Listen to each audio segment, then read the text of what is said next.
Namaste yogis and welcome back to my channel.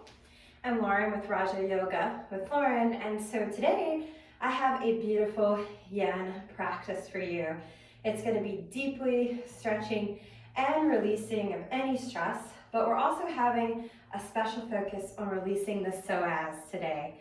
So the psoas muscle. So before we get into the practice, I thought I would share a little bit about the psoas and why we're focusing on it today. A lot of people are completely unaware of their psoas muscle. This is a muscle that attaches in the lumbar vertebrae and runs down through the pelvis and then attaches to the inside of the femur. It's actually the only muscle in the body that connects from your top half of your body to your bottom half of your body. But it's very deep inside, okay? So it's underneath, most of the abdominal muscles that we normally work. And because it's so deep inside, some people are most people, I would say, are just utterly unaware of it. And in fact, it took me a long time to activate and start to feel and stretch my psoas. Now, why is it important to focus on? Well, the psoas muscle, because it connects from the side of the spine and then the femur, when it gets too tight, and most people have a tight psoas, it brings the pelvis out of alignment. It creates a tilt in the pelvis. This can cause a lot of low back pain and also causes all sorts of other imbalances and postural issues, okay? Particularly because we sit at desk a lot, which tightens it, brings it out of alignment. And also, this is a common theme for runners and cyclists or those that do sports that require a lot of repetitive motion. So that's why it's important that we address the psoas. Now, I told you that it runs from the side of your spine and then attaches on the inside of the top of the femur, but what does it do? Well, it's responsible for hip flexion. So this, okay? It also plays a role in side bending of the spine. So anyway, that's why we're working on it today. I'm gonna talk a little bit about it as we start to get into some of our yin poses, about why we call it the muscle of the soul. So let's get to that. Props needed for today's practice. You're definitely gonna need at least one yoga block and a cushion or pillow of some sort. This is a practice that will require some poses in which we will be putting weight on the knees in some low lunge position. So if that's a challenge for you, or if you have a knee injury, I do recommend to skip this practice, and I've linked another wonderful yin practice below that will probably be more suitable for you if you're having knee troubles. So with your block and pillow ready, let's begin today in butterfly or Baddha Konasana. So let's bring the soles to touch, and the heels can be any distance that you like from your groin. Let's start to tune into the breath and make sure that the torso is up high, as if someone was pulling a piece of string out the top of your head. So here in this pose, make sure that both sits bones are rooted down evenly and maintaining the integrity of the upright, not curved and bent spine. Suck in that low belly and the pelvic floor, and then you can start to hinge at the waist over to get a little deeper stretch, and we're looking for a stretch in the groin here. So those of you who are regulars at yin yoga practice, you know that yin yoga poses are held for quite a while, 3 to 5 minutes. This class is a yin fusion, so I do have a few yang poses included in here, which will hold for a little less time, but prepare yourself for this practice to hold poses for 3 to 5 minutes each. And we do this because we're looking to work the fascia, the ligaments, the joints, the bones, not the muscles in this style of yin yoga. So because we're holding poses for an extended amount of time, it's important to find what's known as your safe edge, the edge of the pose. This is the point where you feel quite an intense and deep stretch, but not pain. So especially because this is a video class and you're at home, really respect that edge. Don't go too far past it. Since we're holding the pose for a while, you'll have an opportunity to slowly and gently sink deeper into the pose over time. So once you've found that edge that you can hold for several minutes, commit to stillness, commit to staying in the pose, and send the breath to the places where you feel the tension. And use each inhale and each exhale to slowly soften the edge over time. And as you sit, you can go a little deeper. So I'm going to gently go a little deeper here.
And you'll find over time that the more you surrender into the pose, the deeper that you'll get. So we're just waking up some of the other hip muscles here before we go into releasing the psoas.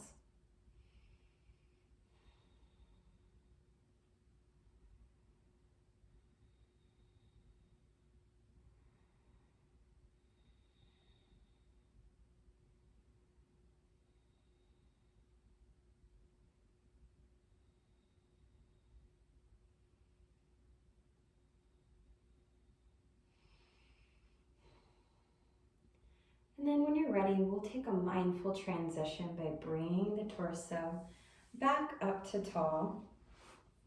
We'll keep both knees bent, but come to an easy seated position with the right leg in front of the left leg. And for this pose, we'll just make sure that we keep the ankles flexed to protect the ligaments of the ankles. And once again, with a tall spine and a flat back, we'll hinge at the waist, folding over that right leg. So what we're looking for here is a stretch in the outer right hip. You can bring the hands forward.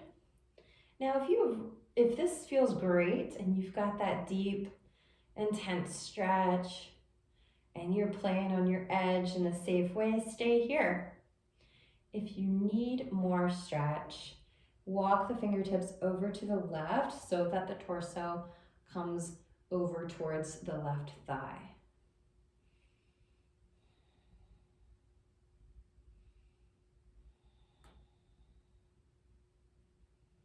Keep in mind, we'll be here for a while, so really respect your edge wherever that may be.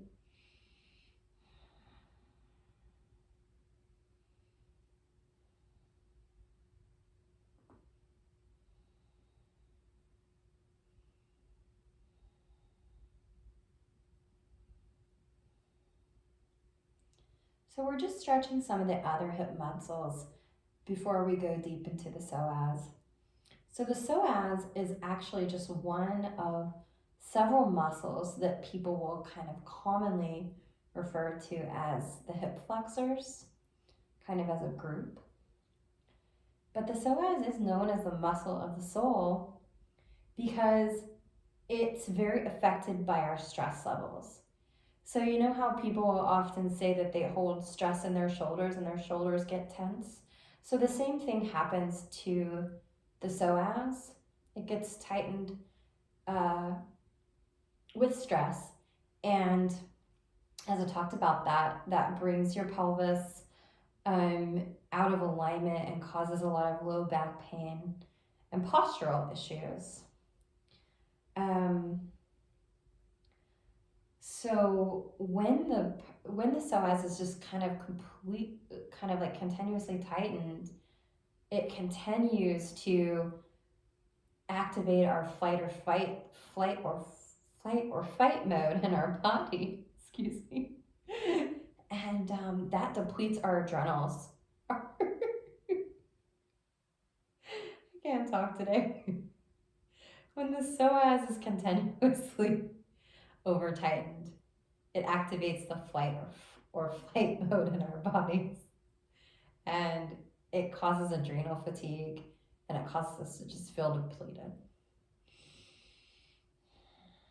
So we're going to take care of that today.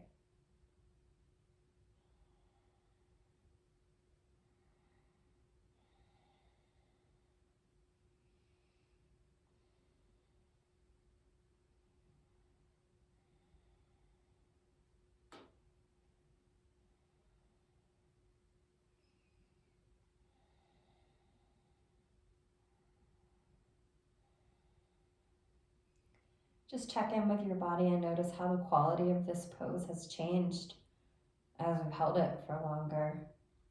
And if your edge has moved or softened.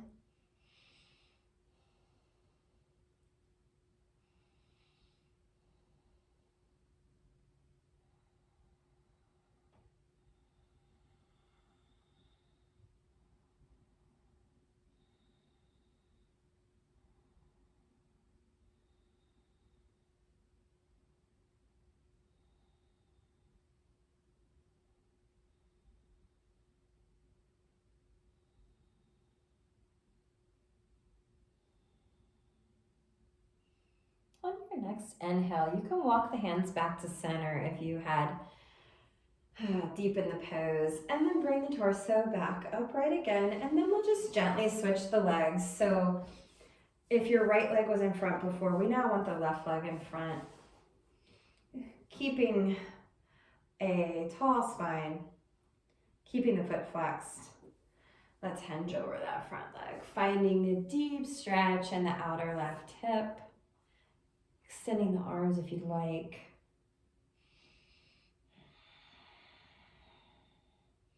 Going deeper into the pose, only if you want to, only if it's safe for you, by walking the fingertips over to the right, bringing the torso over the right knee.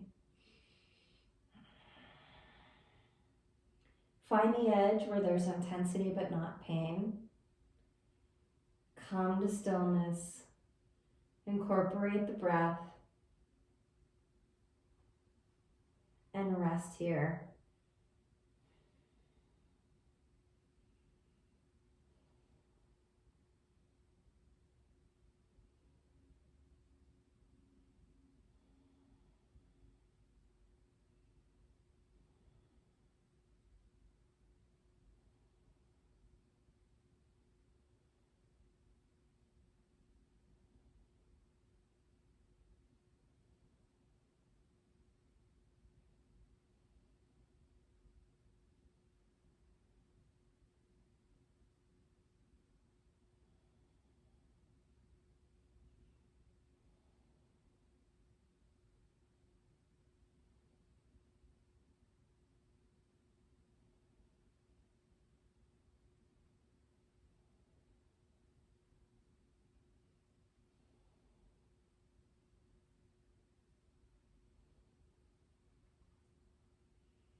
As I've said many times, Yin Yoga is a very meditative practice, and the focus of our meditation is the sensation of the intensity of the pose.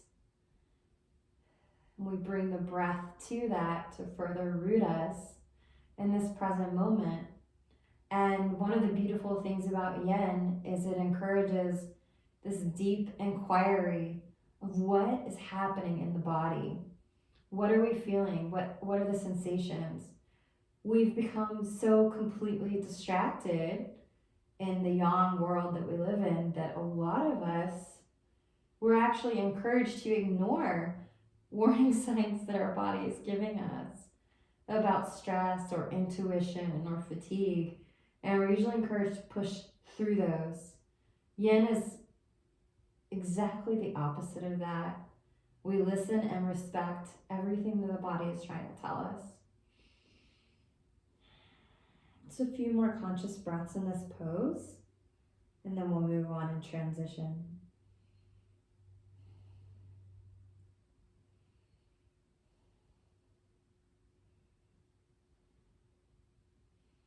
Slowly walk your fingertips so that the spine comes back up to a tall, neutral position. And now we'll transition, moving into the next pose. We can come to all fours, and this is where you're going to want to take a moment to grab your blocks as well as your cushion. So just have the blocks handy and nearby, but we're going to go ahead and use the cushion. So what I'm going to do is I'm going to pad underneath my left knee and my left shin, and then I'm going to bring the right knee forward at 90 degrees here. First we're going to come into low Anjaneyasana or baby dragon. And for this, what you're going to want to do is gently zhuzh the left heel, the left knee back a little bit. So you can come onto the toe and kind of push it back a little bit there. Because what we're looking for, this is where the blocks can be helpful. If you need more stability here, blocks can come on either side of the front right foot. What we're looking for is to feel a stretch, potentially in the left quadricep, and then also working into the left hip flexors, potentially the psoas here. So by pressing the hips down and forward, we can intensify that. And then the hands can be on blocks, or if you're comfortable, bring the hands up to the right front knee. Notice that the back foot is untucked.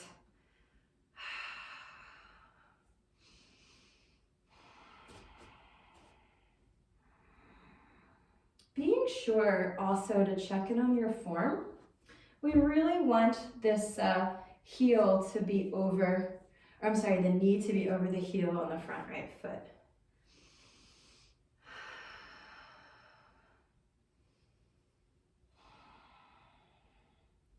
Finding your safe edge is more important than ever in this pose.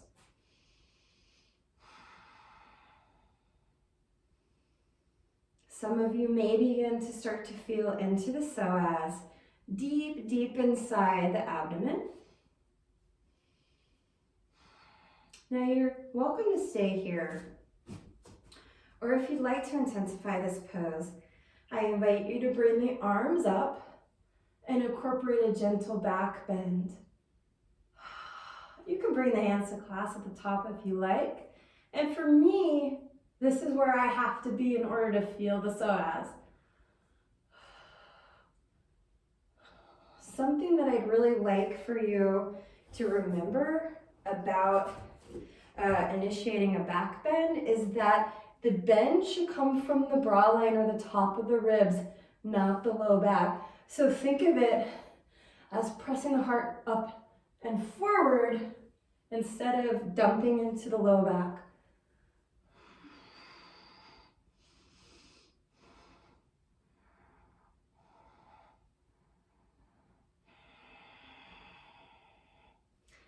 At any time if you need, you can bring the hands back to the knee or to the blocks.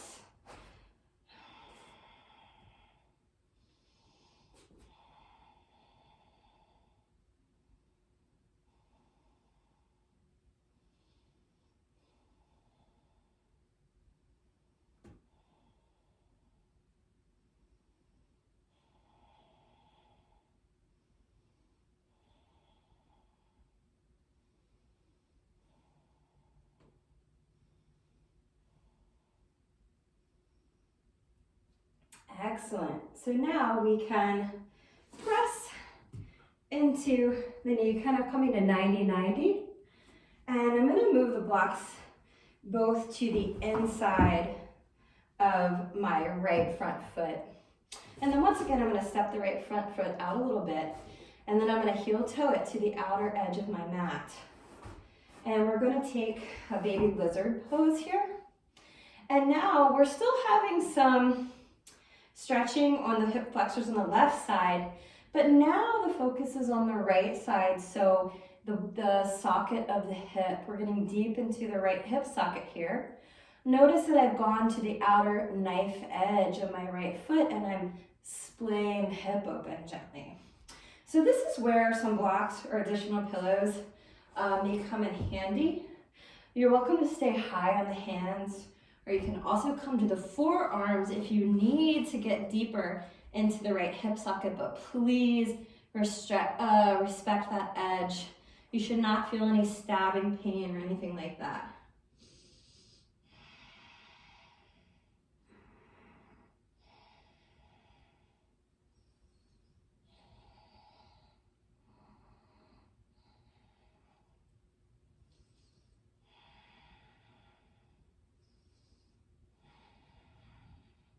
If at any time this just doesn't work for you, or you've had enough, or you're listening to your body, just take child's pose and then we'll move on to the next pose.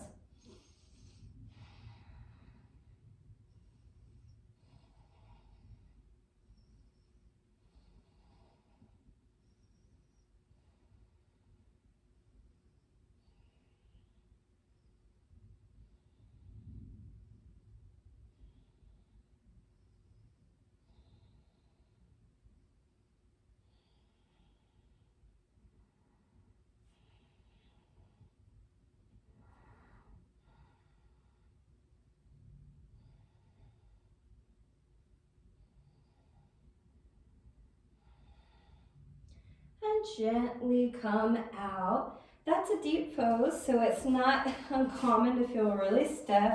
You can heel toe the right foot back in. Take some pressure by bringing that left back knee in a little bit. And we'll move the blocks to the side. So now, still with the left knee padded, we're going to return to 90-90 kneeling with the right knee still in the front. But what I'd like us to do now is, actually Live, you can use the blocks here if you want. Extend the right front leg straight. So I'm still up high on my back left knee, but I've extended the right leg straight and kind of pushed my heel forward a little bit. Using blocks if you like, or coming to the fingertips, we're going to have a flat spine, hinge at the waist, over the right front leg, coming into half split. Oh, this is a delicious hamstring stretch. Making sure that the hips are square. Also making sure that the hips are over top of the left knee. Just the right heel forward if you need to. Find an edge here that's safe. And let's sink in the stillness.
Let's If the mind is wander, let's bring it back here for a few conscious breaths,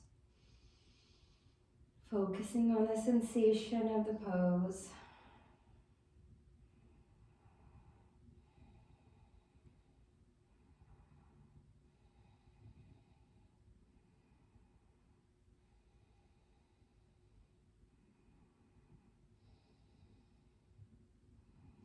Gently we can rise out of the pose, bend into the right front knee.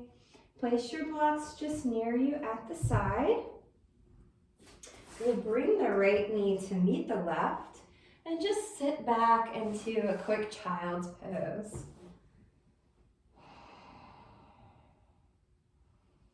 Take a few deep cleansing breaths here.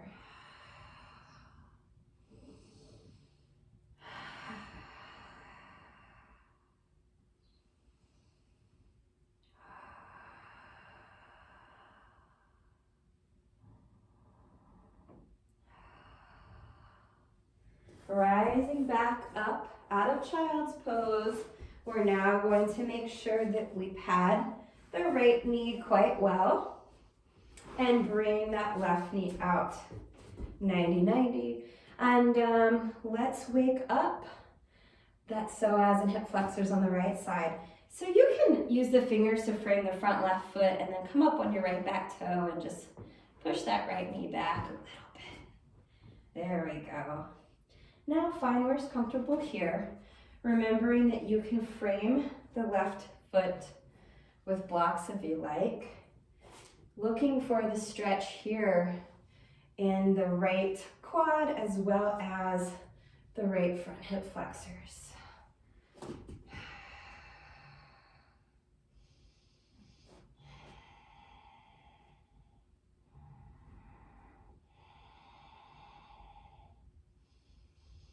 Being careful not to push past your edge. Coming up with hands on the knee only if that works for you. Otherwise, just stay with the blocks.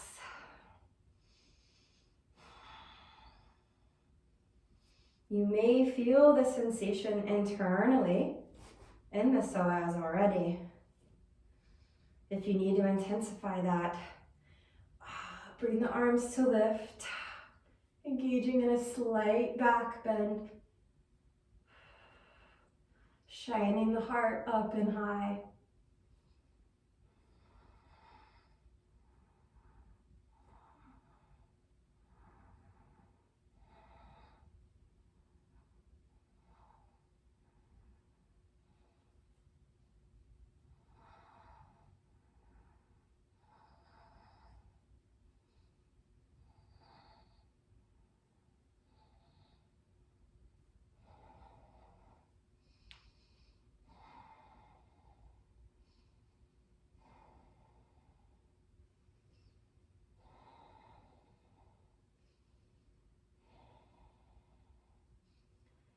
Checking in, staying at your safe edge.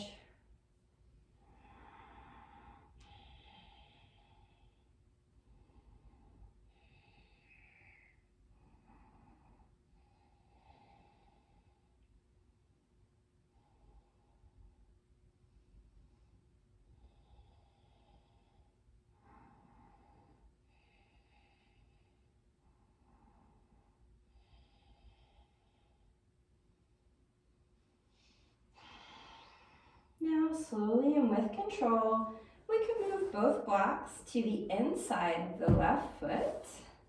And we can heel toe that left foot towards the outer edge of the mat. Coming on to, we can let that left knee fall open, coming onto the outer edge of the left foot. And you're welcome to stay here, or you can come down onto a pillow or blocks if that works for you. But really respect your edge because we will be here for a decent amount of time.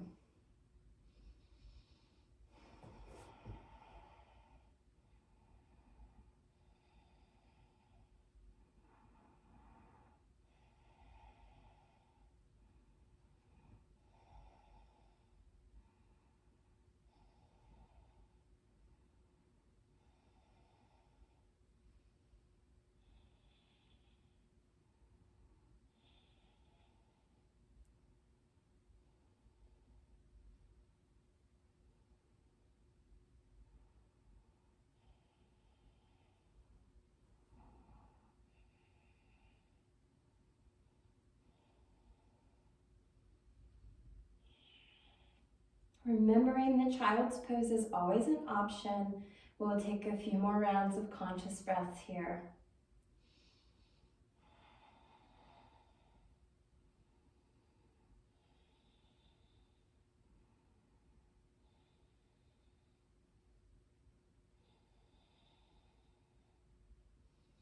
Gently, we'll press back onto that right knee. Heel toe the left knee back towards the midline of the mat. And then we can place our blocks on either side of the left leg. Repositioning here, setting up for half split, we will straighten the left front leg and press the heel forward just a little bit, just to make sure that our hips are directly over the back right knee. Engaging the low belly with a flat spine, we can fold over that left leg.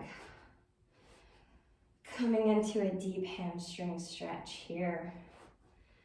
We'll come to silence now as you practice engaging your safe edge, committing to stillness, bringing your breath and intention there as we stay in the pose.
How much can you refocus your efforts on the sensation of the body? Really tuning in to the inward messages that you're receiving and all the subtleties that are coming to surface here in this yin practice.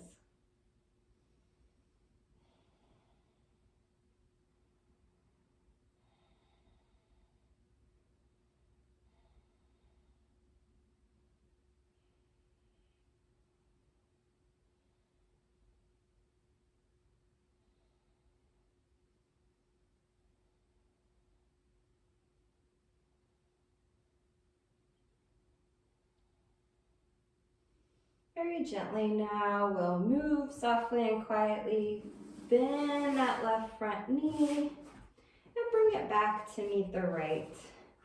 And actually, we have no need for the cushion any longer, so you're welcome to place that aside, and the blocks can be placed aside as well. Next, we're going to move into camel pose. So if you have camel pose in your practice, you're welcome to move into that. I am going to share a few variations as well. So to prep for camel pose, the toes can be tucked or not. I do recommend tucking the toes if you're a beginner in this pose. And what we'll do is we'll place the palms of the hands up on the low back, just above the bum, and we'll beckon the elbows together as if someone was putting a rubber band around the elbows, which opens the chest greatly. And you can start to just bend backwards here. See how that works for you. Remembering that the bend initiates at the bra line on the top of the ribs. not the low back.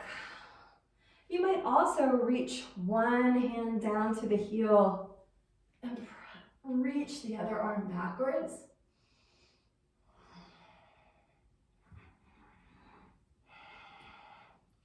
Switching up, whichever feels better.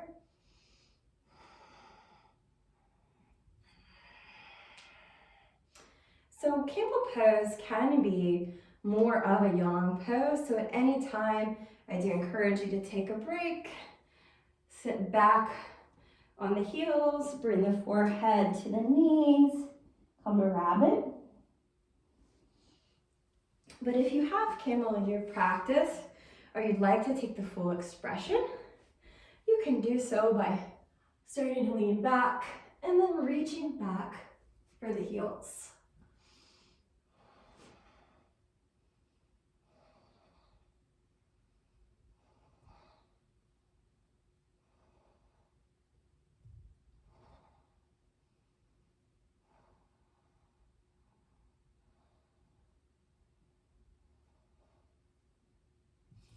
Come out of the pose gently.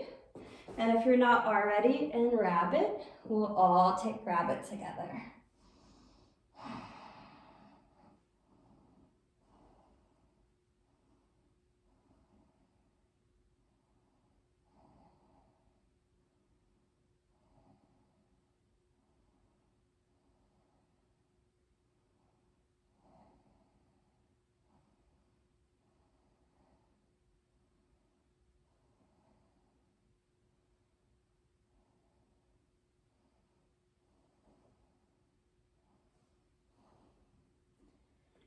Gently pressing out of that, we'll come to sit in dragonfly or wide-legged forward fold. So just bring the legs as wide as you can. With a flat back and a sucked in belly, we'll hinge forward with the heels flexed so that the toes go up to the sky. And I'm going to allow for more silence in this pose so that you can practice the meditation, finding your edge, staying in the stillness of the pose, and keeping the mind anchored on that sensation.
Just a few more conscious breaths here in this pose.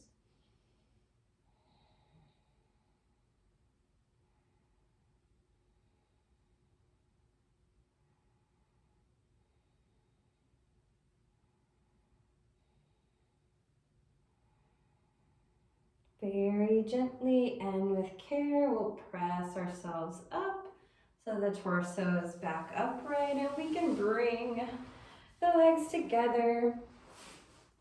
And now we're going to set up for assisted psoas release using the blocks. And this will be our deepest psoas release of the practice, setting us up for the perfect shavasana. So you are going to need one block for this. So what we're going to do is we're going to set up and we're going to come to lay on our backs with our back flat and the knees bent, kind of like we're setting up for a bridge pose. We're going to bring our heels close to the bum and then press into the glutes to kind of raise our back off the ground. And we're looking to put the block underneath the low sacrum. Just a couple things about the block. As you know, there's a low setting, medium setting, or high setting. So do what's appropriate for you. It may take changing the setting depending on how flexible you are until you feel the psoas engaged. All right, so, give it a second. Make sure you have the block in a spot where it's gonna hold you up quite steadily. There we go.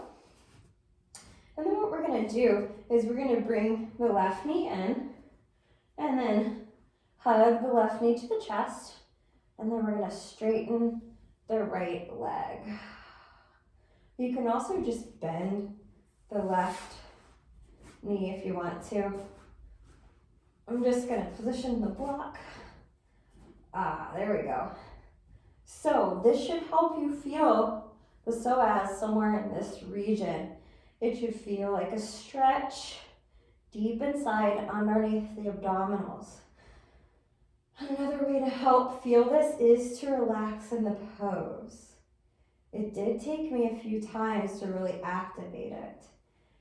And then bringing the arms up overhead is another way to help feel the psoas. Once you're there, relax into it. We'll sink into this pose. I'm gonna move my block a little bit. That'll help me to get into my final stillness pose. So take that time to do those adjustments. Then we'll sink in. If you're still having trouble feeling the psoas, reach your right arm over to the head and bend to the left and see if that helps you to activate it.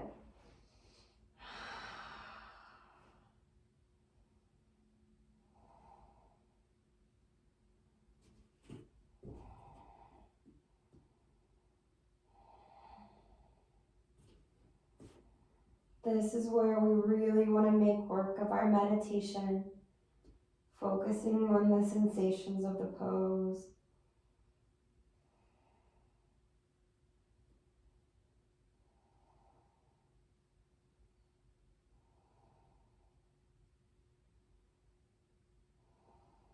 Does it feel differently on the in breath than it does on the out breath?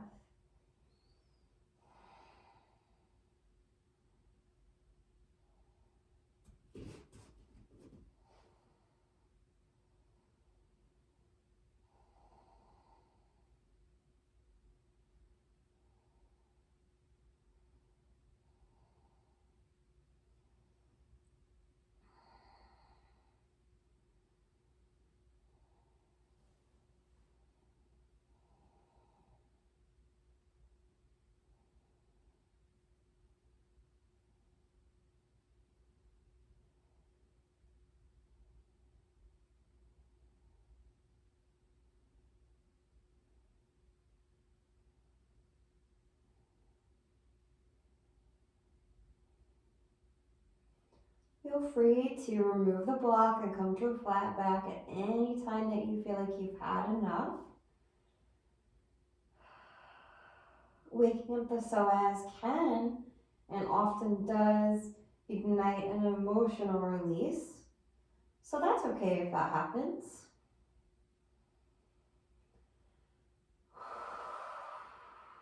Just breathe it out if you're feeling that.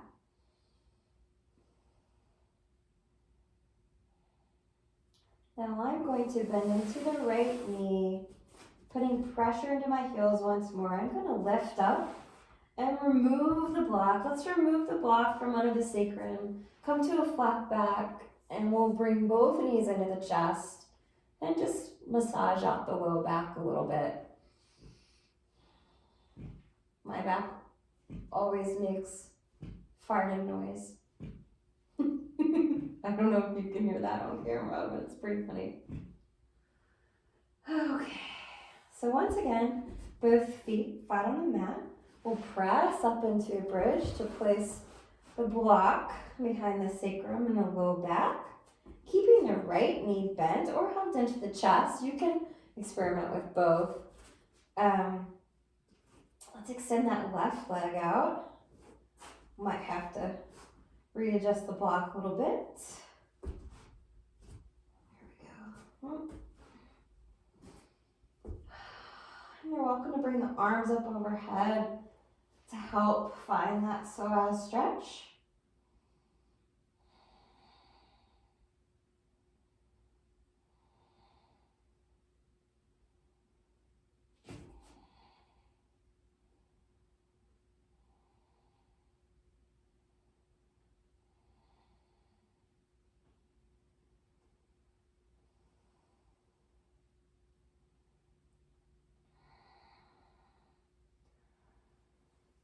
I'm actually going to try a higher setting on this side.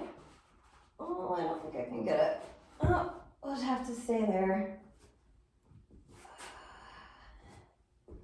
Try to bend to the right a little bit, kind of like Bananasana. There we go.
And very gently, we'll bend into the left knee, drive into both heels, take that block out.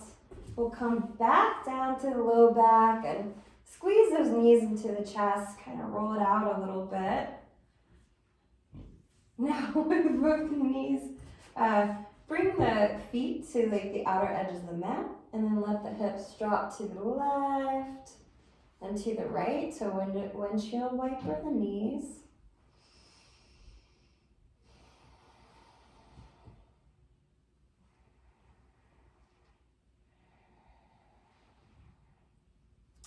And then let's set up for your perfect Shavasana.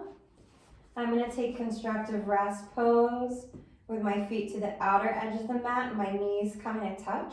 But you're welcome to take a full laying down Shavasana. Whichever you choose, let the palms be up with the arms 45 degrees at the sides. Bring the eyes to close. body sink down into the mat. We stretch quite a lot and quite intensely during this practice, so really take these last couple minutes of silent Shavasana to scan the body, anchor in these sensations, and see what comes up for you. We'll have just a couple minutes of silent Shavasana now.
Start to bring more weight back to the breath. Inhale into the low belly. Bring some movement into the fingers and toes. Circle out the wrists. And let's gently roll to one side. Keep the eyes closed here. And from the fetal position, just press up back to an easy seat. Let's bring the hands to Anjali Mudra at the heart space center. I hope you got a great Psoas release. I hope you stretched away some tension and stress. May the long-time sun shine upon you, all love surround you, and the pure light within you guide your way on. Namaste.